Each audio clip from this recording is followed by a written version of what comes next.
தேவனோடு கூட இருக்கிற நேரத்தை விட முக்கியமான நேரம் வேறு ஒன்று உலகத்தில் கிடையவே கிடையாது. அந்த தேவனுக்குன்னு ஒரு டைம் கொடுக்கணும்ல, டைம் ஏந்திரிச்சு அவருக்கு தனியாக ஸ்பெண்ட் பண்ணணும்ல, அவர் கூட உட்காரணும்ல. இன்னைக்கு இருக்குதா? அந்த தனித்திருக்கிற ஒரு அனுபவம் இருக்குதா? குடும்ப ஜபம் இருக்கு, அதுவே இல்லை, இருக்குன்னு நான் நம்புறேன்.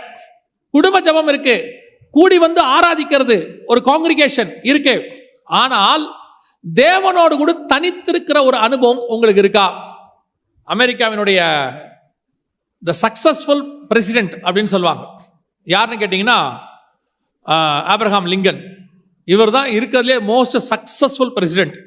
இவர் தான் அமெரிக்காவை வந்து ஒரு ரைட் பாதைக்கு வடிவமைச்சவர்.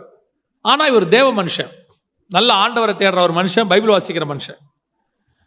ஒரு நாள் ஒரு பெரிய பணக்காரர், அந்த அமெரிக்காவில் இருக்கிற மில்லியனர், அவர் என்ன பண்ணுறாரு, இவர்கிட்ட அப்பாயின்மெண்ட் கேட்குறாரு. இந்த மாதிரி உங்களை நான் பார்க்கணும் அப்படின்னு சொல்லி. ஆப்ரஹாம் லிங்கனுக்கு வந்து த மோஸ்ட் பிஸியஸ்ட் பிரசிடென்ட். ஏன்னா அவர் அப்போ தான் அமெரிக்காவே வடிவமைக்கிறாங்க. அங்கே வெளிநாட்டுக்காரங்க அவங்க இவங்க பிஸியாக இருக்கிறார். இந்த மனுஷனுக்கு டைமே கொடுக்க முடியல. இந்த மனுஷனும் அப்ரோச் பண்ணி கடைசியில் ஒரு நாள், ஐயா ஏதாவது ஒரு அரை மணி நேரம் கொடுங்கயா அப்படின்னு. கடைசியில் பிரசிடென்ட் ஆஃபீஸ்லேருந்து ஃபோன் வருது, நீங்கள் காலையில் 5 மணிக்கு வாங்க, பிரசிடென்ட் கூப்பிடுறாரு. 5 o'clock அப்பாயின்மெண்ட். அமெரிக்காவில் 5 மணி குளிருங்கிறது எப்படி இருக்குன்னு உங்களுக்கு தெரிஞ்சிருக்காதுன்னு நினைக்கிறேன். பெங்களூரை விட ஒரு 4 மடங்கு அதிகமாக இருக்கும். ஆனாலும் அந்த மனுஷன் சரி 5 மணிக்கு, ஆனால் பிரசிடென்ட் நம்மளை 5 மணிக்கு கூப்பிட்றாரே அப்படின்னு சொல்லிட்டு பிரசிடென்ட்டை பார்க்க பிரசிடென்ட் ஆஃபீஸுக்கு போயிட்டார், ஜனாதிபதி ஆஃபீஸுக்கு போயிட்டார். போய் அந்த ஜனாதிபதி ஆஃபீஸில் முன்னாடி உட்கார சேரில் உட்காந்தா உள்ள ஒருத்தர் பேசிகிட்டு இருக்கிறார். இந்த மனுஷனுக்கு ஷாக். நம்மளே 5 மணிக்கு வந்திருக்கிறோம், யாரோ ஒருத்தருக்கு 4:30 மணிக்கு அப்பாயின்மெண்ட் கொடுத்துருக்கிறார், அவர் வந்து 5 மணி வரைக்கும் பேசிக்கிட்டு இருக்கிறார் அப்படின்ட்டு. சரியா 5 மணி உள்ளேருந்து பெல் அடிக்கிறார், உள்ளே வாங்க அப்படின்னு சொல்லி. இவர் வெயிட் பண்ணுறாரு, உள்ளே போல, திருப்பி பெல் அடிக்கிறார், உள்ளே வாங்க அப்படின்னு. உள்ளே போய் கதவை திறந்துட்டு இப்படி பார்க்குறாரு. உடனே லிங்கன் கேட்டாராம், என்ன பார்க்குறீங்க அப்படின்னு. இல்லை, நீங்கள் ஒருத்தரோட பேசிகிட்டு இருந்தீங்க, அவர் வெளியே வரட்டும் தான் நான் வெயிட் பண்ணேன், அதான் நான் வேறு ஏதாவது டோர் இருக்கா இப்படி போயிட்டாரான்னு பார்க்குறேன் அப்படின்னு. இப்போ ஆபிரகாம் லிங்கன் சொன்னாராம், நான் மனுஷங்கிட்ட பேசுறதுக்கு முன்னாடி தேவனோடு கூட தனித்திருப்பது என்னுடைய வேலை. டெய்லி ஃபஸ்ட்டு நான் ஆண்டவர்கிட்ட தான் பேசுவேன், அதுக்கப்புறம் தான் நான் மனுஷங்கிட்ட பேசுவேன். இன்றைக்கி உங்களுக்கு 5 மணிக்கு அப்பாயின்மெண்ட்டு, அதனால் நான் மார்னிங் ஒரு 4 o'clockலாம் எழுந்திரிச்சு நான் ரெடி ஆகி ஒரு 1 hour ஆண்டவர்கிட்ட பேசிட்டேன். ஏன்னா ஆண்டவர்கிட்ட பேசாமல் நான் மனுஷங்கிட்ட பேச மாட்டேன். யோசித்து பாருங்க, ஒரு அமெரிக்க ஜனாதிபதியே அவ்வளோ பிஸி ஷெட்யூல்ல தேவனோடு கூட தனித்திருக்கணும் என்று விரும்பும் போது நீங்கள் நான் யாரு? நீங்கள் நானும் என்ன அப்படி செஞ்சிட்டோம்? வேலை இருக்கு, நான் இல்லைன்னு சொல்லலை. இயேசுநாதர் கூட சாயங்காலம் வரைக்கும் இருந்தார். இருட்டோட எழுந்திருந்து ஒரு தனியான வனாந்தரமான இடத்திற்கு போனார். ஈசாக்கு சாயங்கால வேளையில தியானம் பண்ணும்படி வெளியில் போயிருந்தான். எல்லாரையும் விட்டுட்டு எல்லாம் ரிலாக்ஸ் ஆகி மொத்தத்தையும் கொஞ்சம் ஓரமா வச்சுட்டு தேவனோடு கூட தனித்திருக்கணும், ஆண்டவர்கிட்ட உட்கார்ந்துருக்கணும். அப்பதான் அவர் என்ன சொல்றாருன்னு உங்களுக்கு கேட்கும். பல நேரங்கள்ல நீங்கள் போய் உட்கார்ந்து ஆண்டவர்கிட்ட நீங்க தான் பேசிக்கிட்டு இருக்கிறீங்க, ஆண்டவர் பேசுனதை கேட்டீங்களா? இந்த வசனம் என்ன சொல்லுது? ஏசாயா 50:4, கற்றுக்கொள்ளுகிறவனை போல நான் கேட்கும்படி என் செவிகளை கவனிக்க செய்கிறார். அவர் பேசுறாரா, இயேசு கேட்கிறாராம். ஆனா இங்க பெரும்பாலும் என்ன நடக்குது, நாம பேசுறோம், தேவன் கேட்கிறார். ஏன்? நம்மளை பத்தி ஆண்டவருக்கு தெரியாதா? நம்மளை பத்தி எல்லாம் அவருக்கு தெரியும். சரி, நீங்க கேட்கறதா கூட இருக்கட்டும், எப்போ பார்த்தாலும் நீங்களே கேட்டுக்கிட்டு இருக்கிறீங்களே, எப்போ தேவன் உங்ககிட்ட பேசினார்? எப்போ தேவனுடைய சத்தத்தை நீங்க கேட்டீங்க? அதுக்கான நேரத்தையோ அதுக்கான இடத்தையோ கொடுத்தீங்களா?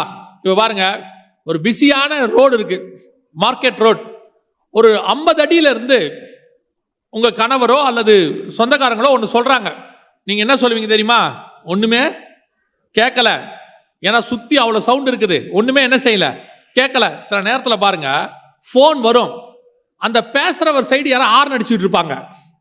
உங்களுக்கு இந்த அவர் பேசுறது கேட்காது, எது கேட்கும்?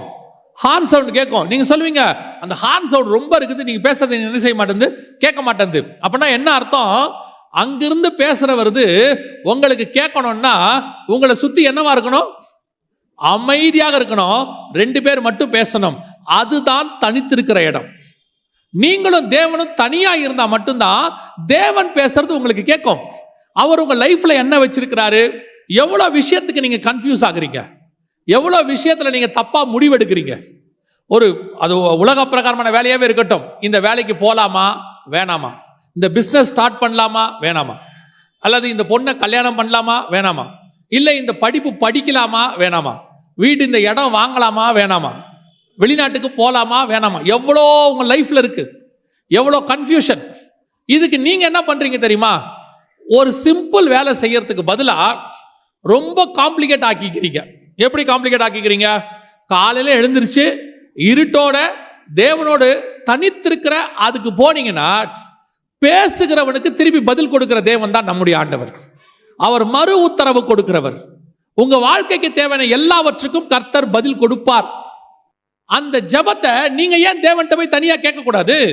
ஆண்டவர்கிட்ட உட்காந்து ஏன் இதுக்கான பதில் என்ன ஆண்டவர்னு கேட்க கூடாது? ஒவ்வொரு விஷயத்துக்கு நீங்க கேட்கலாம். நான் உங்களுக்கு சொல்றேன், ஒவ்வொரு விஷயத்துக்கு நீங்க கேட்கலாம். நான் என் அனுபவத்தை சொல்றேன், ஆண்டவரோடு கூட எனக்கு இருக்கிற அந்த தொடர்பை வச்சு நான் சொல்றேன். சின்ன சின்ன விஷயத்துக்கு கூட பதில் கொடுக்கிற தேவன் அவர்.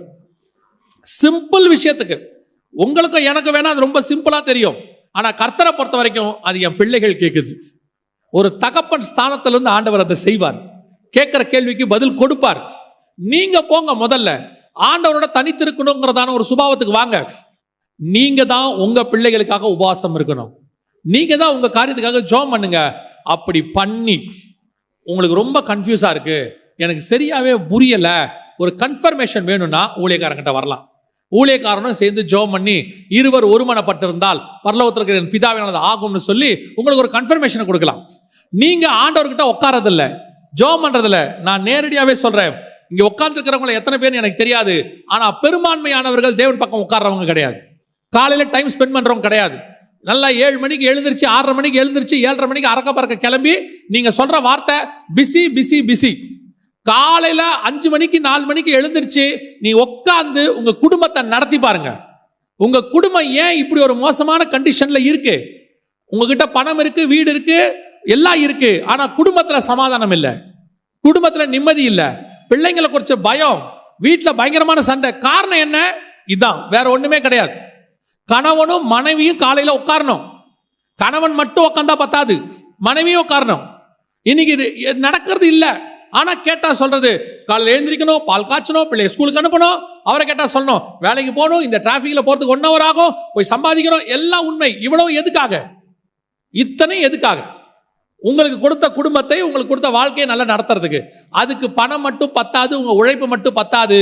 இதுக்கு மேல ஒருத்தர் இருக்கிறாரு, அவர் தான் அதை நடத்த வல்லமை உள்ளவராய் இருக்கிறார். அவருக்கான டைம் கொடுக்கணும், அவரோடு கூட டைம் ஸ்பெண்ட் பண்ணணும், தனியா உட்காரணும்.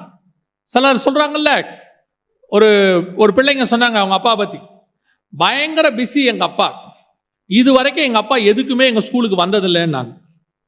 எதுக்குமே வந்ததில்லை, பேரண்ட்ஸ் டீச்சர்ஸ் மீட்டிங்க்கு வந்ததில்லை, ஸ்கூல் சேர்க்கும் போது வந்ததில்லை, ஃபீஸ் கட்ட வந்ததில்லை, எல்லாம் எங்க அம்மா தான் செய்வாங்க, எங்க அப்பா வந்ததே இல்லை. என்ன காரணம்? எங்க அப்பா பிஸி. பிஸி இருக்கட்டும், பிள்ளைங்கிட்ட டைம் ஸ்பெண்ட் பண்ண முடியாத பிஸி, வீட்டில் கொஞ்சம் டைம் ஸ்பெண்ட் பண்ண முடியாத பிஸி, அதையும் தாண்டி தேவனுக்கு டைம் கொடுக்க முடியாதவங்க. இது எப்படி காரணமே புரியல. தயவு செய்து ஒரு டைம் ஒதுக்குங்க, தேவனோடு கூட தனித்திருங்க, யாரையும் அந்த நேரத்தில் சேர்க்காதீங்க. உங்க போன் எல்லாம் சுவிட்ச் ஆஃப் பண்ணுங்க. அந்த நேரத்தில் தேவனோட தொடர்பு இருக்கும் போது உலக தொடர்பு, தகவல் தொடர்பு எதுவும் அவசியம் கிடையாது. அந்த நேரத்தில் ஒரு SMS அடிக்கும், நல்ல ஜெபம் பண்ணிட்டே இருப்பீங்க. பிசாசு என்ன பண்ணுவான் தெரியுமா? சம்பந்தம் இல்லாத ஆளை உங்களுக்கு ஒரு மெசேஜ் அனுப்ப சொல்லுவான். நேரம் அந்த ஆளை அனுப்புவோம். நீங்க நல்லா ஆவியில் நிறைஞ்சு ஜெபம் பண்ணிட்டு இருப்பீங்க, டங்குன்னு ஒரு சவுண்ட் கேட்கும். ஆட்டோமேட்டிக்கா மலைக்கு மேலே போன உங்களை கீழே கூட்டு வந்துடும். கீழே கூட்டு வந்து எடுத்து பார்ப்பீங்க, என்ன மெசேஜ்? அதுல ஒன்றும் இருக்காது, இன்று முதல் நான் உன்னை ஆசீர்வதிப்பேன். உங்களுக்கு அது தப்பாவும் தெரியாது. பிரைஸ் தி லார்ட், கர்த்தர் பேசுகிறார், அல்லேலூயா, சோத்ரம் சோத்ரம் சோத்ரம். நல்ல ஆவியில மேலே போயிட்டே இருப்பீங்க, டங்குன்னு ஒரு சவுண்ட் கேட்கும். எடுத்து பார்ப்பீங்க, மலைகள் விலகினாலும் பர்வதங்கள் நிலை பெயர்ந்தாலும். ஏன்னா காலங்காத்தால SMS இந்த மாதிரி வசனம் அனுப்புறதுக்குன்னு ஒரு 100 பேர் இருக்கான் இல்லையா? அப்படி ஒரு ஆள் இருக்கு, ஒரு 100 பேர் இருக்காங்க. அவங்களுக்கு அதை அனுப்பினாதான் அவங்களுக்கும் தூக்கம் வரும். இப்போ உங்களை மலையில ஏறவே விடாது. டங்கு டங்கு டங்குன்னு சவுண்டு கேட்க கேட்க ஏறி ஏறி இறங்கிக்கிட்டே இருப்பீங்க. இப்போ உங்களுக்கு அது பாவமாகவும் தெரியாது, ஏன்னா வந்ததெல்லாம் வசனம். கர்த்தர் பேசுறார், கர்த்தர் பேசுறார். கர்த்தர் SMSல பேசுறதை விட நேரடியா பேசுவார், உங்களோடு கூட பேசுவார். கர்த்தருடைய சத்தம் கேட்கும். கர்த்தரோடு கூட போய் உட்கார்ற ஒரு அனுபவத்துக்கு வாங்க. அல்லேலூயா. சாயங்கால வேளையில அந்த வசனத்தை வாசிங்க. சாயங்கால வேளையில ஈசாக்கு 24ஆம் அதிகாரம் 63வது வசனம் வாசிங்க. ஈசாக்கு சாயங்கால வேளையிலே தியானம் பண்ண வெளியிலே போயிருந்து தன் கண்களை ஏறெடுத்து பார்த்தபோது ஒட்டகங்கள் வரக் கண்டான். அந்த தியானம் பண்ண வெளியில் போனான் பாருங்க. தியானம் பண்ண வெளியில போயிட்டான். ஆண்டவரோட தனியா சஞ்சரிக்கிற இடத்துக்கு போனா பாருங்க. அங்க போகும்போது தான் வசனம் சொல்லுது, எதிரில் யார் வர்றது? ரெபேக்கா வருகிறாள் என்று வசனம் சொல்லுது. நல்லா கவனிங்க, இதான் ரொம்ப முக்கியம். ஏன் உங்களை இவ்வளவு காலையில் எழுந்திரிக்க சொல்றோம்? ஏன் இப்படி தனித்திருக்க சொல்றோம்? ஏன் ஜெபம் பண்ண சொல்றோம் அப்படின்னா, அதுக்கு மிக முக்கியமான ஒரு விஷயம் என்ன அப்படின்னா, ஆண்டவருடைய ஆசீர்வாதம் அங்கிருந்தா வருது. அந்த இடத்துல அந்த நேரத்துல தான் என்ன வரும்? ஆசீர்வாதம் வரும். எப்பவுமே நல்லா தெரிஞ்சுக்கொள்ளுங்க, கர்த்தர் உங்களுக்கு கொடுக்கறதுக்கு முன்னாடி ஒரு இடத்துக்கு வர சொல்லுவார். ஆதியாகமம் 22:2 வாசிங்க பார்ப்போம். அப்பொழுது அவர், உன் புத்திரனும் உன் ஏகசுதனும் உன் நேசகுமாரனுமாகிய ஈசாக்கை நீ இப்பொழுது அழைத்து கொண்டு மோரியா தேசத்துக்கு போய் அங்கே நான் உனக்கு குறிக்கும் மலைகள் ஒன்றின் மேல் அவனை தகன பலியாக பலியிடு என்றார். நான் உனக்கு குறிக்கும் இருக்கு பாருங்க. அந்த இடம் வசனம் இருக்குதா? மலைகளில் ஒன்றின் மேல் அப்படின்னு நிறுத்தாம, நான் உனக்கு குறிக்கும் இடம், பர்டிகுலர் பிளேஸ். இன்னொரு வசனம் வாசிங்க. மத்தேயு எழுதின சுவிசேஷம் 28:16 வசனம் வாசிங்க. 11 சீஷர்களும் கலிலேயாவிலே இயேசு தங்களுக்கு குறித்திருந்த மலைக்கு போனார்கள். நல்லா கவனிங்க. The place was mentioned, already decided. ஏற்கனவே அந்த இடம் குறிக்கப்பட்டிருக்கிறது. கலிலேயாவுக்கு ஒரு மலைக்கு போங்கன்னு சொல்லல, கலிலேயாவின் மலையிலே குறித்த இடத்துக்கு போங்க. இங்க ஆபிரகாம்கிட்ட சொல்றாரு, மோரியா மலைகளில் நான் குறித்த இடத்திற்கு. நீங்க தொடர்ந்து அந்த 24 பார்த்தீங்கன்னா கர்த்தர் குறித்த இடத்திற்கு அவன் வந்தான்னு இருக்கும்.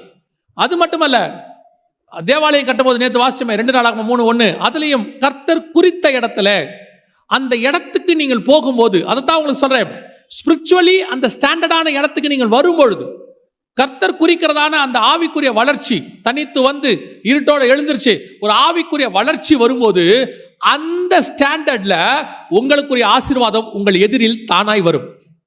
ரெபேக்கா அங்க தானா வராங்க. ஈசாக்கு தேடியே போல. ஈசாக்கு மனைவியை பத்தி யோசிக்கவே இல்லை. அவன் போனது தியானம் பண்ண, அவன் பண்ணது வெளியே. அவர் இதை பத்திலாம் எதையுமே யோசிக்கல. வேலைக்காரன் தான் வந்து சொல்றாரு, அந்த ஊழியக்காரன் தான் வந்து சொல்றாரு, இந்த மாதிரி காரியங்கள்லாம் நடந்துச்சு, நான் போனேன், நடந்ததுல அப்புறம் வந்து ஈசாக்கிட்ட ஒரு விவரமா சொல்றாரு. வசனம் பின்னாடி இருக்கு, விவரித்து சொன்னான்னு. ஆனால் ஈசாக்கை பொறுத்த வரைக்கும் கர்த்தர் குறித்த இடம் தியானம் பண்ணும்படி வெளியில் போயிருந்தான். அவ்வளவுதான்.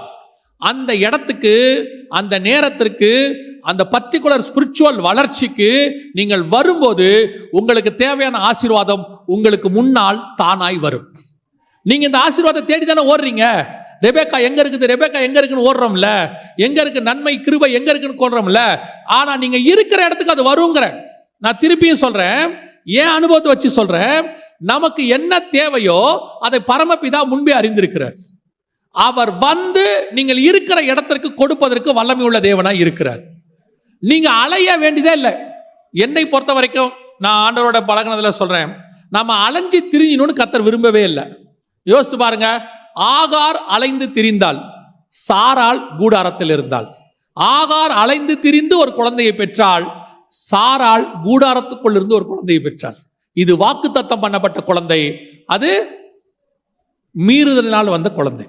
எப்பவுமே சரி, கர்த்தர் ஒரு விஷயத்தை உங்களுக்கு செய்யறாருன்னா ரொம்ப ஸ்மூத்தா இருக்கும், ரொம்ப ஸ்மூத்தா இருக்கும். நீங்க ஒண்ணுமே பண்ண வேண்டாம், எல்லாமே தானா நடக்கும். நடக்குமா? நடக்கும். ஆனா அவர் சொல்றதை நீங்க செஞ்சுக்கிட்டே இருக்கணும், அவ்வளவுதான். கர்த்தர் குறிக்கிற இடத்துக்கு நீங்க போகணும். போனீங்கன்னா அங்க எல்லாம் நடக்கும். என் ஊழியத்தின் பாதையில நான் சொல்லுவேன், 22 வருஷத்துக்கு முன்னாடி, 23 வருஷம் ஆச்சு, 23 வருஷத்துக்கு முன்னாடி நான் சொல்றேன், ஊழியத்தின் பாதையில புறப்படும் போது 2004 ஆண்டவர் இந்தியாவுக்கு வர சொன்னார் வெளிநாட்டில இருந்து. அப்ப எல்லாரும் சொன்னாங்க இங்க இருந்தே மினிஸ்ட்ரி பண்ணலான்னு எனக்கும் தோணுச்சு. ஆனா கர்த்தர் சொன்னார் நீ இந்தியாவுக்கு போகணும் அப்படின்னு சொன்னார். சோ இந்தியாவுக்கு வந்தாச்சு. அதே மாதிரி ஆண்டவர் 11 மாசம் காத்திருக்க சொன்னார். 11 மாசம் நான் காத்திருந்தேன். ஒரு ஊழியம் கிடையாது. எல்லாரும் பேச ஆரம்பிச்சிட்டாங்க, இவனுக்கு ஊழியம் இல்ல, சும்மா கதை விடுறான், பொய் சொல்றான், ஆண்டவர் இப்படி சொன்ன எப்படி விடுவாரு. ஆனா ஜெபம் பண்ணிட்டு இருக்கிறேன், கர்த்தர் சொல்றாரு நீ பொறுமையாரு பொறுமையாருங்கிறார். 11 மாசம் நான் ஒண்ணுமே செய்யல, ஜெபம் பண்ணிட்டு இருந்தேன், கர்த்தர் சொல்றதை மட்டும் கேட்டுட்டே இருந்தேன். ஒரு நாள் ஆண்டவரே ஒருத்தரை பார்க்க என்ன கூட்டிட்டு போனார். நான் வேற ஒருத்தரை பார்க்க போறேன், வழியில ஒருத்தர் என்ன பார்க்கறாரு. இது என் லைஃப்ல நடந்தது. வழியில ஒருத்தரை பார்க்கறேன், அவர் கேட்கிறாரு, தம்பி என்னப்பா பண்ற? ஒன்றும் பண்ணலனே, மினிஸ்ட்ரிக்கு வந்தா இப்ப ஜோம் பண்ணிட்டு இருக்கிறேன். அப்படியா, வாயா நம்ம 2 பேரும் ஜோம் பண்ணுவோம் அப்படின்னு என்ன ஒரு இடத்துக்கு கூட்டு போறாரு பிரேயருக்கு. நாங்க 2 பேரும் 3 நாள் சேர்ந்து ஜோம் பண்றோம். அந்த இடத்துக்கு ஒருத்தர் வராரு. ஆண்டவருடைய ஸ்கிரீன் பிளே பாருங்க, எப்படி நடத்துறாரு பாருங்க ப்ரோக்ராம். அந்த இடத்துக்கு ஒருத்தர் வராரு. அவரும் எங்க கூட பிரேயர்ல கலந்துக்கிறார். அவரும் 3 நாள் இருக்கிறார். அவர் 3 நாள் என்கிட்ட எதுவுமே பேசவே இல்லை. 3ஆவது நாள்ல பிரேயருக்கு நடுவில் ஒரு டீ குடிக்கும் போது கேட்கிறாரு, என்ன பண்றீங்க? இந்த மாதிரி ஆண்டவர் ஊழியத்துக்கு வர சொன்னாரு, வந்து 10 மாசம் ஆச்சு, இப்போ ஒரு பிரேயருக்கு இங்க வந்திருக்கிறோம் அப்படியான்ட்டு அவர் போயிட்டாரு. அவர் போய் அவங்க ஃப்ரெண்டு கிட்ட சொல்றாரு.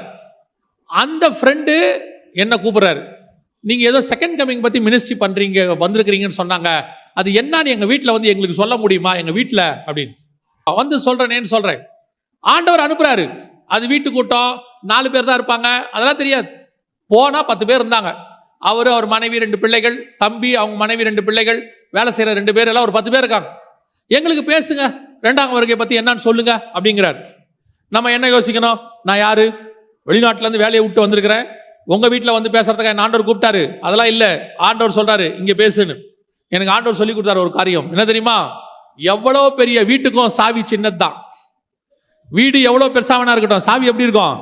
அந்த வீடு அளவு இருக்காது. சாவி எப்படி இருக்கும்? அந்த டோரை ஓபன் பண்ற சாவி சின்னதுதான். பெரிய ஆசீர்வாதத்துக்கு சின்ன வழியை கத்தர் வச்சிருப்பார். அதுல ஏறினீங்கன்னா பெரிய ஆசீர்வாதம் கிடைக்கும். அவங்க வீட்டுக்கு போக சொன்னார். போனேன். அவங்க 1 மணி நேரம் பேச சொன்னாங்க. 1.5 மணி நேரம் டைம் கொடுத்தாங்க. பேசியாச்சு, முடிச்சாச்சு, வீட்டுக்கு வந்தாச்சு. மறுநாள் அவங்க சர்ச்சில் இருந்து ஃபோன் வருது. நீங்க பாஸ்டர் சொல்றாரு, பேசுனீங்களா, ரொம்ப நல்லா இருந்துச்சு, எங்க சபையில் ஒரு 2 நாள் பேசுவீங்களா? சரி, ஓகே. அங்க போறோம். அந்த சர்ச்சில் மீட்டிங் நடக்குது. அந்த மீட்டிங்க்கு வந்த பாஸ்டர்ஸ் 2 மீட்டிங் புக் பண்றாங்க. அங்க ஆரம்பிச்ச ஊழியம் இங்க வரைக்கும் வந்து நிக்குது. இது வரைக்கும் யாரையும் கேட்டதும் இல்ல, யாருகிட்ட போய் சொன்னதும் இல்ல. நான் ஊழியம் கொடுங்கன்னு கேட்டதில்ல, நான் சும்மா தான் இருக்கிற வரட்டுமான்னு கேட்கவே இல்லை. இந்த நிமிஷம் வரைக்கும் 23 வருஷம் கர்த்தர் நடத்தி இருக்கிறார். இதைத்தான் சொல்றேன், கர்த்தர் குறித்த இடத்துக்கு போய் நீங்க உட்கார்ந்துட்டீங்கன்னா அவர் உங்களை கொண்டு போவதற்கு வல்லமை உள்ளவராக இருக்கிறார். அது நடக்கும், தானா நடக்கும். எனக்கு ஆண்டவர் சொல்லி கொடுத்ததுதான். ட்ரெயின்ல ஏறி உட்காந்துரு கரெக்ட் டைமுக்கு. நீ சாப்பிடல வேற விஷயம், ட்ரெயின்ல ஏறி உட்காந்துரு. அதுக்கப்புறம் ட்ரெயின் அந்தந்த ஸ்டேஷனுக்கு கரெக்டா போகும்.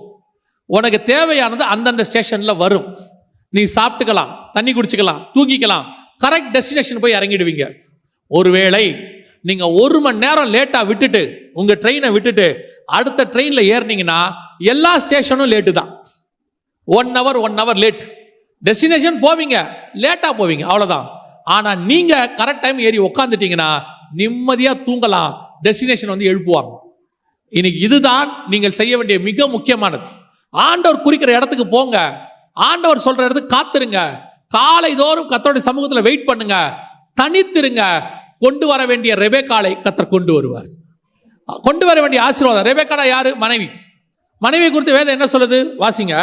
நீதிமொழிகளின் புஸ்தகம் 18ஆம் அதிகாரம் 22வது வசனம் வாசி. மனைவியை கண்டடைகிறவன் நன்மையானதை கண்டடைகிறான், கர்த்தரால் தயையும் பெற்றுக் கொள்ளுகிறான்.